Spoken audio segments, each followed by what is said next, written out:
Comment réformer la gestion des droits d'auteur en Côte d'Ivoire? Cette question a fait l'objet d'un échange entre un collectif d'artistes conduit par Assalfo du groupe Magic System et le ministre de la Culture et de la Francophonie au plateau.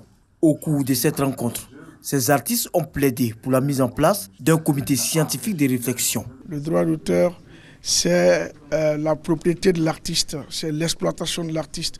Et c'est nous qui devons nous mettre devant pour prendre des mesures, proposer des réformes qui pourront permettre d'assainir un peu nos vieux tests, nos tests devenus obsolètes.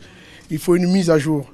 Et pour faire cette mise à jour, je crois qu'il faudrait une synergie d'expérience, de compétences. À l'ère du numérique, le mode de perception des droits d'auteur évolue vite. Pour cela, le ministre de la Culture et de la Francophonie a salué la démarche des artistes auprès de ses services.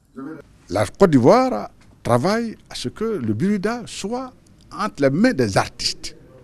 Le décret qui a été pris permet qu'à partir de 2020, il soit créé d'autres sociétés de gestion de droits d'auteur. Ça veut dire qu'il y aura demain une société des producteurs.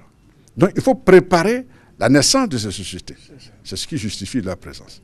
Le ministre Maurice Kwaku Bandama a promis que les travaux du comité scientifique de réflexion sur la gestion des droits d'auteur seront pris en compte dans le renouvellement des instances du Buruda, Bureau ivoirien du droit d'auteur, prévu au mois d'août et de septembre prochain.